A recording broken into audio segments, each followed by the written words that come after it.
मूल्यांकन में अंतर। रटने की आवश्यकता नहीं है, शुरू से बोल रही हूँ, बस आपको डेफिनेशन इनका मेन अंतर है जो याद होना चाहिए। मापन यानी कि ज्ञानात्मक, मूल्यांकन यानी कि क्रियात्मक, भावात्मक, ज्ञानात्मक, तीनों पक्ष।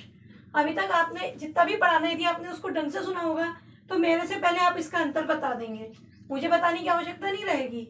अभी हमने देखा मापन केवल ज्ञानात्मक पक्ष, मूल्यांकन बच्चे का सर्वांगीण विकास।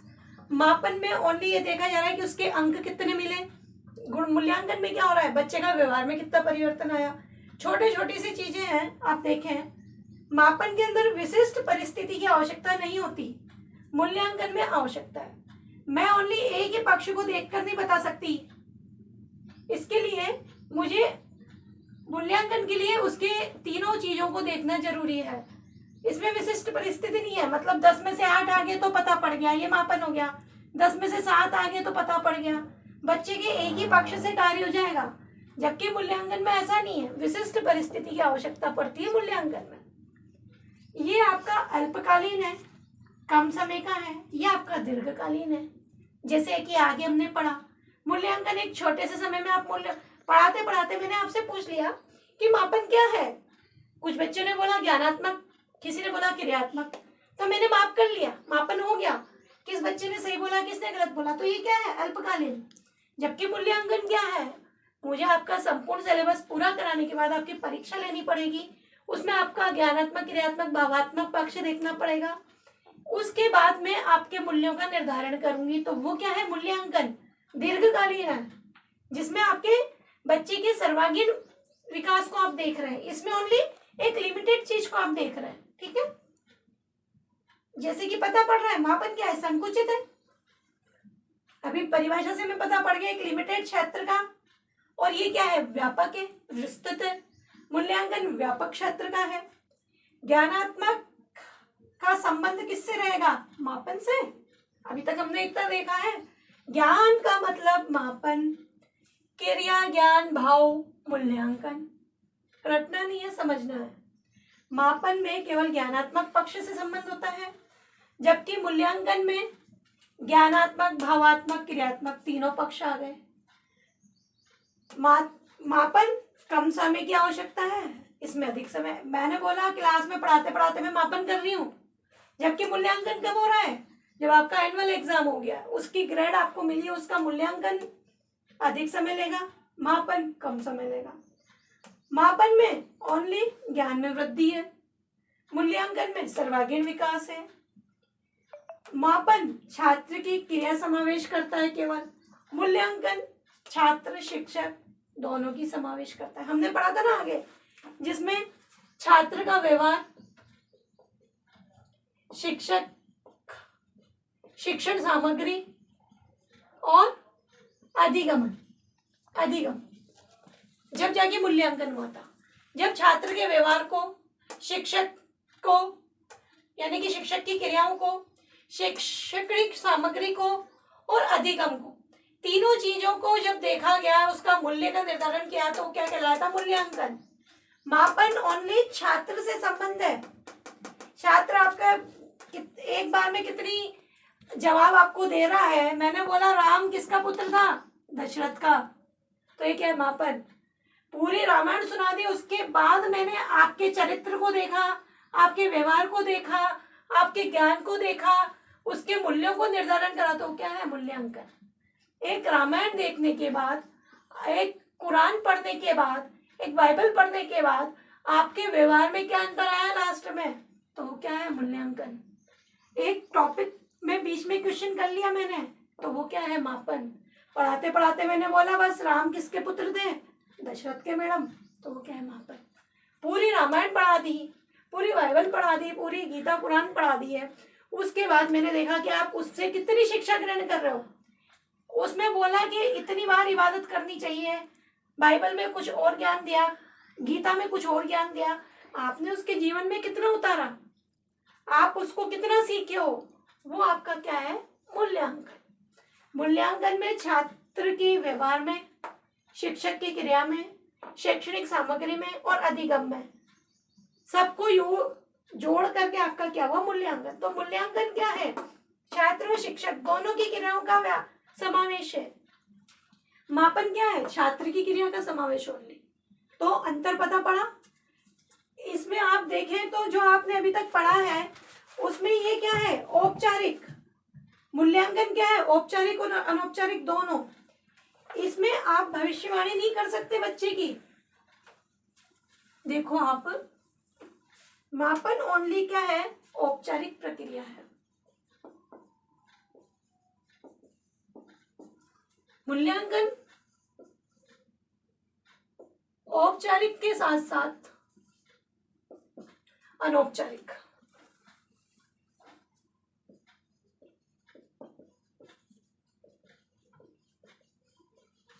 दोनों चीजें समावेश है आपके मूल्यांकन में। और मापन में क्या है? ओनली औपचारिक है, यानी कि फॉर्मल। जो आप अपने जीवन में ग्रहण कर रहे हो नहीं कर रहे हो, उसका यूज कर रहे हो नहीं कर रहे हो, वो दोनों चीजें मूल्यांकन में है। इसमें ओनली औपचारिक है, फॉर्मल है। इस मापन के अंदर आप भविष्यवाणी नहीं कर सकते कि बच्चा कैसा बनेगा। इसमें आप भविष्यवाणी कर सकते हो। कहते हैं ना, पूत के लकड़ पालने में नजर आ रहे हैं। तो बच्चे का व्यवहार, गुण, ज्ञान सब देखा जाता है मापन के, मूल्यांकन के द्वारा। और जो आपका मापन है उसमें भविष्यवाणी नहीं की जा सकती, केवल ज्ञानात्मक पक्ष को ही देख रहे हो आप। इसमें ज्ञान, क्रिया, भाव सबको देख रहे हो आप मूल्यांकन में। तो मापन ओनली आंशिक है, संकुचित है, औपचारिक है। जबकि मूल्यांकन आपका औपचारिक अनौपचारिक दोनों है, भविष्यवाणी की जा सकती है। इसमें शुरू से ही पढ़ते आ रहे, ओनली अंक प्रदान करोगे। मापन में क्या है? ओनली अंक प्रदान किए गए, इसमें आपके मूल्य प्रदान किए गए। मतलब ज्ञान, इसमें ज्ञान, क्रिया, भाव, मूल्य, व्यक्ति का मूल्य। जहां मूल्य प्रदान हो रहा है वो मूल्यांकन है, जहां अंक प्रदान हो रहे हैं वो आपका क्या है? मापन है। दोनों चीजें ऐसी हैं कि एक दूसरे से संबंधित हैं। जबकि आपने देखा मूल्यांकन में मापन की आवश्यकता नहीं है, लेकिन मापन के लिए मूल्यांकन जरूरी है। मापन अंकों से आधारित है, मूल्यांकन मूल्य से आधारित है। मापन में भविष्यवाणी नहीं की जा सकती बच्चे की, उसमें भविष्यवाणी की जा सकती है। मापन एक औपचारिक है, मूल्यांकन औपचारिक और अनौपचारिक है। दोनों चीजें एक दूसरे से चल रही हैं। और आपने पढ़ा है कि मापन और मूल्यांकन क्या है। अब मुझे लगता है कि लगभग आपको उसका अंतर पता पड़ गया होगा, डेफिनेशन पता पड़ गई होगी। मूल्यांकन एक निरंतर चलने वाली प्रक्रिया है। मूल्यांकन एक उद्देश्यपूर्ण प्रक्रिया है। मूल्यांकन के द्वारा शैक्षिक और अशैक्षिक दोनों गतिविधियों का समावेश होता है। मूल्यांकन का संबंध व्यक्ति के व्यक्तित्व से होता है। व्यक्तित्व का निर्धारण कर सकते हो आप मूल्यांकन के द्वारा, जबकि मापन के द्वारा नहीं होता। मूल्यांकन व्यक्ति की योग्यता का निर्धारण करने वाली प्रक्रिया है। मूल्यांकन में मात्रा और गुण दोनों समावेश है। मूल्यांकन एक जटिल प्रक्रिया है। कई सारी चीजें मूल्यांकन की। मूल्यांकन एक सकारात्मक है, निर्णयात्मक में, सामाजिक है, व्यवहार का निर्धारण कर रहा है। मूल्यांकन कुल मिलाकर क्या है? विस्तृत, व्यापक, जिसमें बच्चे की सामाजिक प्लस शैक्षणिक दोनों गतिविधियों का पता चल रहा है। ये एक निरंतर चलने वाली प्रक्रिया है। इसके द्वारा आप बच्चे की भविष्यवाणी कर सकते हैं, आगे जाकर क्या बनेगा वो। इसमें योग्यता का निर्धारण हो जाता है, बच्चे की क्या योग्यता का निर्धारण करता है। सामाजिक गुणों का निर्धारण कर रहा है मूल्यांकन। मूल्यांकन शैक्षणिक अधिगम प्रक्रिया है कि बच्चा कितना सीख रहा है, क्या कर रहा है। बच्चे के अनुभव, अधिगम, बच्चे के सकारात्मक सोच, निर्णयात्मक सोच और बच्चे के व्यवहार में परिवर्तन, सब क्या है? ये मूल्यांकन। अब आपको इसमें दोनों में अंतर पता पड़ गया होगा कि मूल्यांकन और मापन क्या है। मापन एक छोटा रूप है और मूल्यांकन एक बहुत बड़ा रूप है। मापन ओनली ज्ञान को माप रहा है, ये क्रिया, ज्ञान, भाव दोनों को, तीनों को माप रहा है।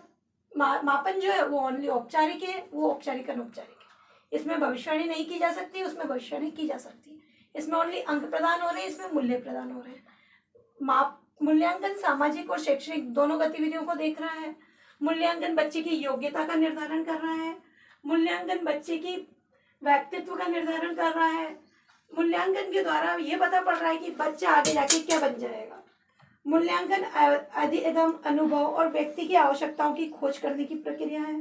मूल्यांकन सीखने के लिए प्रेरित कर रहा है बच्चे को, एक सकारात्मक सोच ला रहा है, एक निर्णयात्मक प्रक्रिया है। मूल्यांकन सामाजिक प्रक्रिया है, बच्चे के व्यवहार में परिवर्तन करने की प्रक्रिया है। मूल्यांकन और मापन दोनों एक दूसरे के, मापन मूल्यांकन का एक अंश है। कक्षा में वर्गीकरण के लिए सहायक होता है मूल्यांकन। शैक्षिक समस्याओं का निर्धारण करने में सहायक होता है।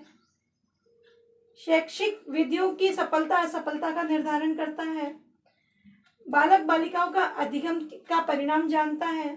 बालक बालिकाओं की शैक्षिक समस्याओं का समाधान करता है। उनके कौशल के विकास को देखता है। बालक की योग्यताओं का निर्धारण करता है। आगे हम पढ़ेंगे इसकी मूल्यांकन की विधियां। ये ओनली हमने अभी मापन और मूल्यांकन को समझा है और कुछ नहीं करा, बस हमने डेफिनेशन मापन की और मूल्यांकन की देखी है, इनका अंतर देखा है और इनके उद्देश्य क्या है।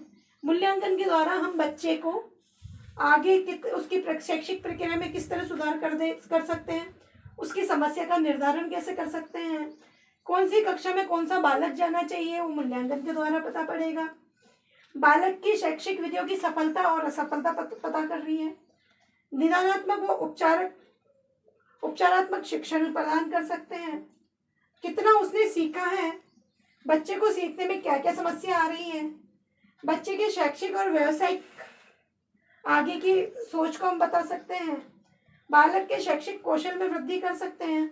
बालक की योग्यताओं का निर्धारण हम कर सकते हैं। कई विशेषताएं हैं मूल्यांकन की, आगे पढ़ेंगे। कल हमने पढ़ा था मापन एंड मूल्यांकन। मापन एंड मूल्यांकन की डेफिनेशन, उसके बारे में और उसकी जानकारी हमने सारी कल की क्लास में ले ली थी। मापन और मूल्यांकन में अंतर भी हमने कल पढ़ लिया था। मापन और मूल्यांकन दोनों चीजें क्या है, इनकी क्या क्या अंतर है, ये सारी चीजें हमने नेक्स्ट क्लास में देख ली थी, पिछली वाली में। आज हम पढ़ेंगे मूल्यांकन की विशेषताएं। मूल्यांकन की क्या क्या विशेषताएं हैं, किस जगह मूल्यांकन को यूज में लाया गया है और इसके क्या बेनिफिट्स हमारे पास हैं। कई चीज हमने कल क्लास में भी देखी थी। मूल्यांकन और मापन। मापन एक मूल्यांकन का अंश है। मापन ओनली ज्ञानात्मक था, मूल्यांकन के अंदर ज्ञानात्मक, क्रियात्मक और भावात्मक तीनों पक्षों को लिया था। मूल्यांकन व्यापक रूप था, जबकि मापन एक संकुचित था। मापन के द्वारा ओनली ज्ञानात्मक पक्ष को देखा जा रहा था बालक के, और मूल्यांकन के द्वारा उसके समावेशी, उसको सर्वांगीण विकास को देखा जा रहा था। मापन में तो ओनली ज्ञानात्मक विकास, मूल्यांकन में उसका सर्वांगीण विकास। मूल्यांकन एक निरंतर चलने वाली प्रक्रिया थी, जिसमें बच्चे की शैक्षिक और शैक्षिक दोनों गतिविधियों का समावेश था। मापन के अंदर ओनली छात्र की क्रिया समावेशित थी। मूल्यांकन के अंदर हमने देखा था छात्र का व्यवहार, शिक्षक की क्रियाविधि, शिक्षण सामग्री और शिक्षण अधिगम, सारी चीजों का समावेश था अपने मूल्यांकन में। कुल मिला के मूल्यांकन बहुत बड़ा रूप है और मापन उसका एक छोटा सा अंश था। ये सब चीजें हमने पिछले उसमें क्लास में डिस्कस कर ली थी। आज हम देखते हैं इसकी विशेषताएं। फर्स्ट तो वही है जो हम पढ़ते आ रहे हैं, ये एक निरंतर चलने वाली प्रक्रिया है, कभी न रुकने वाली प्रक्रिया है। सेकंड, ये उद्देश्यपूर्ण प्रक्रिया है, इसके पीछे कुछ न कुछ अहम होता है, कुछ न कुछ उद्देश्य होता है, जिससे बच्चे की योग्यता की पहचान होती है। इसमें शैक्षिक एवं शैक्षिक गतिविधियों का समावेश होता है। शैक्षिक भी है और शैक्षिक भी है। कल हमने देखा था शैक्षिक यानी कि आप क्लास में कितना पढ़ रहे हैं, कितना रिजल्ट आ रहा है। शैक्षिक का मतलब पढ़ाई के अलावा जो आपकी एक्टिविटी, आपका व्यवहार है, अनुशासन है, आपकी क्रिएटिविटी है, जो आप इसके एजुकेशन, इसमें एकेडमिक के अलावा और दूसरी गतिविधियों में भाग ले रहे हैं, उसका समावेश है। इसका संबंध व्यक्ति के व्यक्तित्व से होता है। इस मूल्यांकन के द्वारा कल हमने पढ़ा था कि भविष्यवाणी की जा सकती है, यानी कि ये इस व्यक्ति का व्यक्तित्व कैसा होगा मूल्यांकन के द्वारा जांचा जा सकता है। इसके द्वारा व्यक्ति की योग्यता का निर्धारण, ये सबसे मोस्ट था। कल हमने जितनी भी डेफिनेशन पढ़ी है, जितना भी हमने इसके बारे में पढ़ा है, सब में दो चीजें थी, योग्यता का निर्धारण, व्यक्तित्व। यह एक शैक्षिक उन्नयन प्रक्रिया, निरंतर चलने वाली, प्रगति करने वाली प्रक्रिया है। इसके माध्यम से शिक्षण अधिगम प्रक्रिया को उद्देश्यपूर्ण बनाया जाता है। शिक्षण अधिगम प्रक्रिया को उद्देश्यपूर्ण बनाया जाता है। यह छात्र को सिखाने के लिए प्रेरित करती है, सीखने के लिए प्रेरित करती है। कल हमने देखा था इसका जो मूल सूत्र था, करके सीखना। बच्चा करके सीखेगा तो ज्यादा याद होगा, जितना रटेगा उतनी जल्दी भूलेगा। तो रटन प्रणाली को आपने उसमें देखा था एनसीएफ के अंदर। यह छात्र को सीखने के लिए प्रेरित करती है। यह एक सकारात्मक एवं निर्णयात्मक प्रक्रिया है। कल हमने पढ़ी थी एक सकारात्मक और निर्णायक। इसको मूल्यांकन के द्वारा निर्णय लिया जा सकता है कि बच्चा आगे जाके क्या होगा। यह सामाजिक व व्यवहार का निर्धारण करने वाली प्रक्रिया है। सामाजिक, बच्चे को सामाजिक समाज से जोड़ रही है और बच्चे के व्यवहार को निर्धारण कर रही है कि आगे जाके बच्चा कैसा बनेगा। जैसे कि अभी हमने इसके मूल्यांकन की विशेषताएं देखी। विशेषताओं के बाद आते हैं उद्देश्य। मूल्यांकन के प्रमुख उद्देश्य क्या हैं? मूल्यांकन और मापन हम शुरू से पढ़ते आ रहे हैं। यदि आपको उसकी डेफिनेशन पता है, उनके अंतर के बारे में पता है, उसका बेसिक क्लियर है, तो आप उद्देश्य खुद भी बना सकते हैं, खुद भी लिख सकते हैं। इसकी विशेषताएं, उद्देश्य, इसके बारे में यदि आपने कंसेप्ट पकड़ लिया, एक बेसिक पकड़ लिया, इसका फंडामेंटल क्या है, तो आप उसके बारे में कुछ भी, कितना भी बड़ा क्वेश्चन हो, आप उसकी थ्योरी को लिख सकते हैं। जैसे कि उद्देश्य हमने देखा है, कक्षा कक्ष का वर्गीकरण करने में सहायक। कैसे होगा कक्षा कक्ष का वर्गीकरण? जब बच्चे की योग्यता आपने देख ली मूल्यांकन के द्वारा कि बच्चा फर्स्ट क्लास में जाने के लायक है या सेकंड में या थर्ड में, तो अपने आप ही आपको मूल्यांकन के द्वारा कक्षा कक्ष का वर्गीकरण कर दोगे। जब कोई बच्चा स्कूल में एडमिशन लेने आता है, उम्र है उसकी 7 साल, लेकिन उसको एफ और एप्पल लिखना नहीं आ रहा है, तो आपने क्या देखा? उसकी योग्यता को देखा ना कि यार इसको एफ और एप्पल लिखना नहीं आ रहा है, चाहे इसकी उम्र ज्यादा है, लेकिन वो स्टैंडर्ड एलकेजी यूकेजी को भी पास नहीं कर पा रहा। तो हम क्या करते हैं? उसको प्रैक्टिस कराते हैं, फिर उसको पेपर दिलाते हैं, फिर उसकी योग्यता को बढ़ाते हैं, फिर उसको फर्स्ट क्लास में डालते हैं, सेकंड क्लास में जिसके लायक है। तो मूल्यांकन के द्वारा कक्षा कक्ष का वर्गीकरण भी किया जाता है। कक्षा कक्ष के वर्गीकरण में आपका मूल्यांकन बहुत सपोर्ट करता है। ठीक है। सेकंड आती है शैक्षिक समस्याओं का निर्धारण करना। शैक्षिक समस्याओं का निर्धारण करना। आज कोई भी टीचर मुझे बहुत अच्छे से पढ़ा रहा है, ठीक है, और फिर भी मेरे में कोई ना कोई उसमें कमी रह गई है, उसकी किसी चीज को समझने में प्रॉब्लम आ रही है। जब टीचर में से क्वेश्चन पूछता है, जैसे हमने कल एग्जांपल लिया था दशरथ के, राम किसके पुत्र थे, तो बच्चों ने बोला दशरथ, कोई बोल रहा है रावण, कोई क्या बोल रहा है, तो मुझे पता पड़ गया ना कि शैक्षिक समस्याओं में परेशानी आ रही है। कहीं ना कहीं मुझे भी अपने अंदर सुधार करना पड़ेगा और कहीं ना कहीं बच्चों के अंदर भी। तो शैक्षिक समस्याओं का निर्धारण कर लेता है मूल्यांकन। शैक्षिक प्रक्रिया में सुधार करना। जब आपको समस्या का पता पड़ जाएगा तो डेफिनेट आप सुधार करोगे, तो शैक्षिक प्रक्रिया का सुधार करने में सहायक है। शिक्षण विधियों की, देखो यहाँ शिक्षण विधियों की सफलता असफलता का निर्धारण। आपके कितने सारे टीचिंग मेथड है, कोई सब्जेक्ट किस मेथड के द्वारा अच्छा पढ़ाया जा रहा है, कोई सब्जेक्ट किस मेथड के द्वारा अच्छा पढ़ा। आज आपकी हिंदी की ऑप्शनल क्लास है और मैं आपको कविता पाठ पढ़ा रही हूँ, मेरे को कोई गद्य देने को, पढ़ाने को बोल दिया, गद्य को मैंने बस लिख दिया, उसका व्याकरण, उसका अनुवाद, उसका उच्चारण मैंने आपको नहीं बताया, उसके सारांश को मैंने नहीं बताया, तो आप नहीं समझ पाओगे। यहाँ तो मैंने लिख दिया मूल्यांकन की प्रमुख उद्देश्य, मूल्यांकन के प्रमुख उद्देश्य। यहाँ लिखने से तो आपको पता पड़ गया कि मैं आपको क्या कहना चाह रही हूँ, मूल्यांकन के प्रमुख उद्देश्यों को बताना चाह रही हूँ।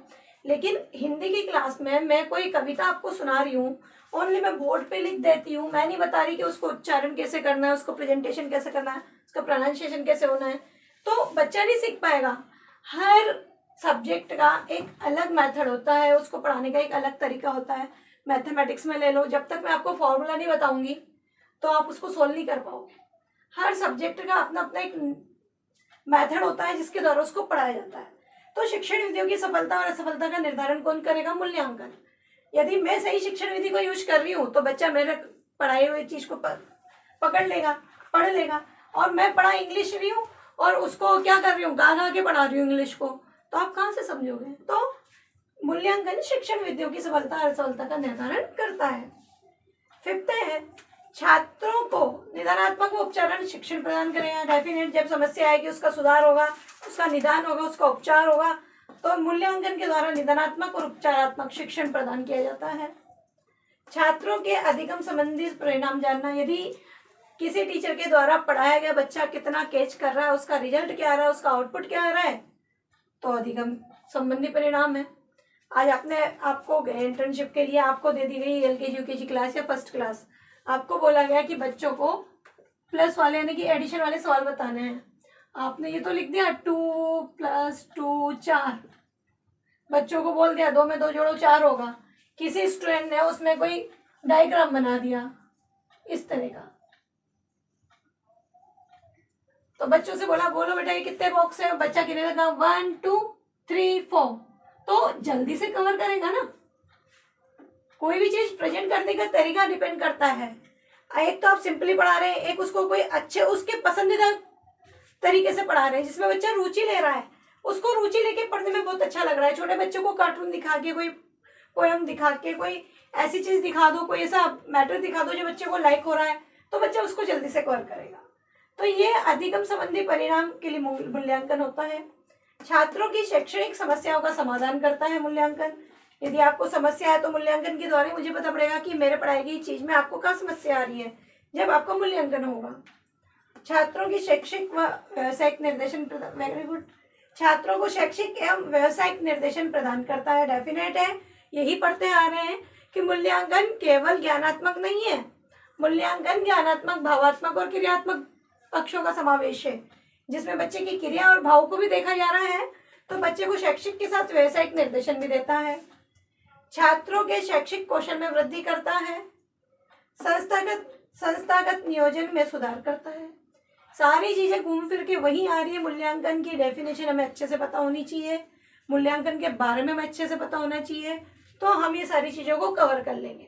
सबसे पहले हमने मूल्यांकन को पढ़ा, मापन को पढ़ा, मूल्यांकन मापन को अच्छे से समझा, उनकी परिभाषाओं को पढ़ा, उसके बाद उसके अंतर को पढ़ा, उसके बाद उसकी विशेषताएं, उसके उद्देश्य, ये हमारा मापन और मूल्यांकन। इसके आगे हम पढ़ेंगे कि जो मूल्यांकन की विधियां हैं वो विधियां कौन कौन सी हैं। ये सारे पॉइंट जो हैं अच्छे हैं, इनको एग्जाम पॉइंट ऑफ व्यू से याद करना जरूरी है। ये सारी चीजें आपके आएंगी, आप इसका स्क्रीनशॉट भी ले लिया करो। मैं बार बार नहीं कहूँगी, जब भी आपको लगे क्या ये अपने काम की चीजें तो आप स्क्रीनशॉट ले लो। अब अंतर देख लिया हमने, उद्देश्य देख लिए, विशेषताएं देख ली। अब हम पढ़ेंगे मूल्यांकन की विधियां। बहुत इंपॉर्टेंट है, कई बार इससे क्वेश्चन आता ही आता है, और एग्जाम को कंपटीशन एग्जाम में भी बहुत एग्जाम में क्वेश्चन पूछे जाते हैं। आप चाहें तो पहले इसका स्क्रीनशॉट ले लें। इसको मैंने समझाने की बहुत कोशिश की है, अच्छी तरीके से फ्लो चार्ट के द्वारा मैं आपको बताना चाह रही हूँ। वैसे आप सिंपली थ्योरी से पढ़ोगे तो सब कंफ्यूज हो जाएगा कि लिखित किस में है और सामान्य प्रत्यय स्मरण किस में है, सुमेल बेमेल किस में है, काफ़ी कंफ्यूजन हो जाता है बच्चों को। यदि हम इसको फ्लो चार्ट से पढ़ेंगे, एक डायग्राम के थ्रू पढ़ेंगे, तो एक एक चीज़ हमें क्लियर होती जाएगी। चलो हम शुरू करते हैं। मूल्यांकन की विधियाँ। मूल्यांकन की विधियाँ 3 भागों में बांटी गई हैं। पहले तो ज्ञानात्मक पक्ष, भावात्मक पक्ष और क्रियात्मक पक्ष, तीनों पक्ष हम शुरू से पढ़ते आ रहे हैं मूल्यांकन के साथ। फर्स्ट है इसका ज्ञानात्मक पक्ष, सेकेंड है भावात्मक पक्ष और थर्ड है क्रियात्मक पक्ष। मूल्यांकन की विधियों के अंतर्गत 3 भाग में डिवाइड किया गया है। अब फर्स्ट पार्ट जो है इसका ज्ञानात्मक पक्ष का, उसको हम लेते हैं। इसको फिर ज्ञानात्मक पक्ष को 3 भाग में बांटा है, मौखिक, लिखित और प्रायोगिक परीक्षा। आपको पता है ज्ञानात्मक पक्ष का मतलब क्लास में आपको क्या पढ़ाया है, हिंदी के सब्जेक्ट में, इंग्लिश के सब्जेक्ट में, SST के सब्जेक्ट में, उसका आपका टेस्ट होता है, मेन एग्जाम होता है। उसके द्वारा आपको उस सब्जेक्ट की नॉलेज यानी कि उस सब्जेक्ट की योग्यता, आपने कितना अधिगम करा, कितना सीखा, उसके बारे में पता पड़ता है। तो वो क्या है, हमारा ज्ञानात्मक पक्ष है। ज्ञानात्मक पक्ष के लिए हमें मौखिक, लिखित और प्रायोगिक 3 तरह की परीक्षाओं का आयोजन किया जाता है। मौखिक को आप जानते हैं, जो हमारी शुरू से स्टैंडर्ड प्राइमरी में हमने लिया है। क्लास में एक लिखित और ओरल 2 प्रकार के टेस्ट होते थे। ओरल टेस्ट में क्या था, टीचर आती थी एक पर्टिकुलर सिलेबस के अंदर से, उसमें से हमसे मौखिक क्वेश्चन पूछती थी, हमें ओरली उसका जवाब देना पड़ता था। आप अच्छे से जानते हो मौखिक परीक्षा को। फिर आती है लिखित। देखो लिखित में ही सब कुछ है, लिखित काफ़ी बड़ी है। हमें तो लगता है लिखित यानी कि थ्योरेटिकल एग्जाम है, लेकिन थ्योरेटिकल एग्जाम को आपको कितने भागों में उसे डिवाइड किया है, उसका क्लासिफिकेशन क्या है, मेन हमें अब ये देखना है। जो लिखित परीक्षा है सबसे पहले तो 2 भागों में बटी हुई है, वस्तुनिष्ठ और द्विनात्मक। हम सब जानते हैं वस्तुनिष्ठ का मतलब जर्नली जो हम एग्जाम देते थे, पहले आती थी न्यू टाइप, उसको बोलते थे न्यू टाइप आई है। ये टाइप का मतलब जिसमें अब सैद बहुविकल्पी क्वेश्चन वगैरह जो आते थे वो वस्तुनिष्ठ में आते थे। वस्तुनिष्ठ में फिर देखो, वस्तुनिष्ठ को भी 2 भागों में बांटा है। वस्तुनिष्ठ में समझ में आ गया, रिक्त स्थान, हाँ या ना, ABCD में से 4 ऑप्शन में से जो भी सारी चीजें आती थी वो आता था वस्तुनिष्ठ के अंदर। फिर सेकंड पार्ट आता था हमारा निबंधात्मक, अति लघुत्तरात्मक, लघुत्तरात्मक, निबंधात्मक, जिसमें 2 लाइन में जवाब दो, 4 लाइन में जवाब दो, 100 शब्दों में जवाब दो, पूरे प्रश्न में जवाब दो। वो हमारा क्या कहलाता था? निबंधात्मक। ज्ञानात्मक को 3, मौखिक, लिखित और प्रायोगिक। मौखिक ओरली जो बोला जाता है बच्चों से, जो ओरली क्वेश्चन टीचर पूछती है, वो मौखिक परीक्षा है। लिखित को फिर 2 भागों में बांटा है, वस्तुनिष्ठ और निबंधात्मक। वस्तुनिष्ठ ऑब्जेक्टिव टाइप क्वेश्चन, ऐसे थ्योरेटिकल टाइप क्वेश्चन। वस्तुनिष्ठ जो ऑब्जेक्टिव क्वेश्चन होते हैं उसको फिर 2 भागों में बांटा है, प्रत्ययस्मरण और प्रत्याभिज्ञान। प्रत्ययस्मरण और प्रत्याभिज्ञान। स्मरण का मतलब आपके जो याद में है पहले से जो आपने पढ़ा हुआ है। प्रत्याभिज्ञान का मतलब भी पढ़ा हुआ। स्मरण करना है कि याद करना। प्रत्यय और प्रत्यय 2 ही है वस्तुनिष्ठ में, एक में स्मरण जोड़ दो, एक में ज्ञान जोड़ दो। प्रत्यय स्मरण और प्रत्याभिज्ञान किसके अंदर के पार्ट है? वस्तुनिष्ठ के।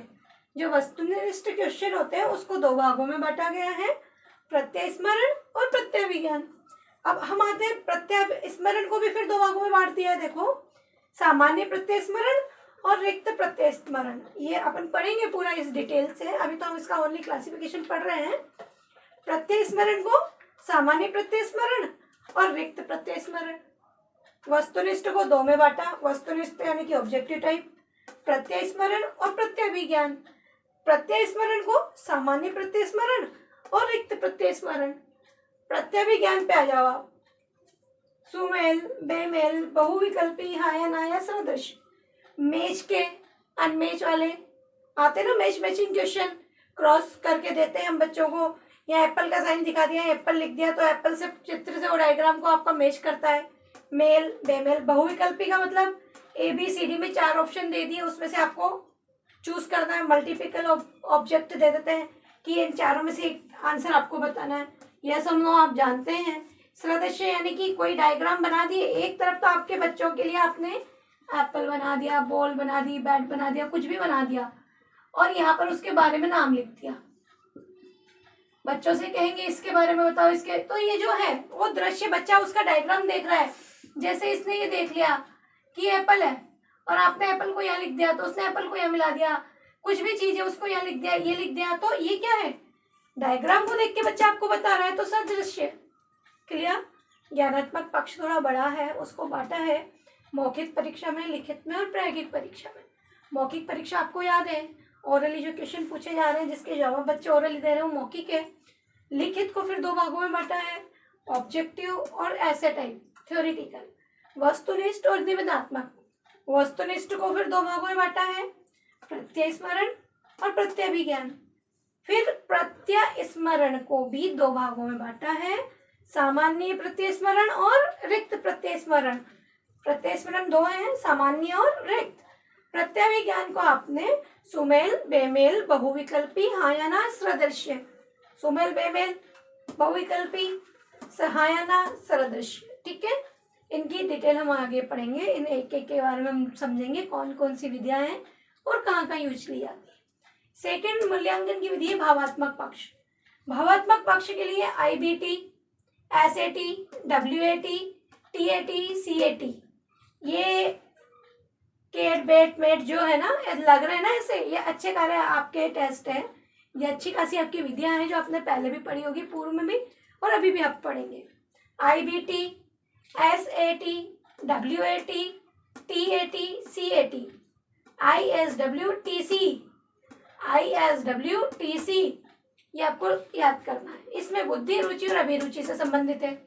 भावात्मक पक्ष आपका भाव देख रहे हैं, आपकी इसमें कितनी रुचि आ रही है पढ़ने में, आप कितना यूज कर रहे हैं बुद्धि का, आप में समझने की क्षमता है नहीं है, आपका ये सब्जेक्ट इंटरेस्टेड है नहीं है, वो सब किसका है? भावात्मक पक्ष का।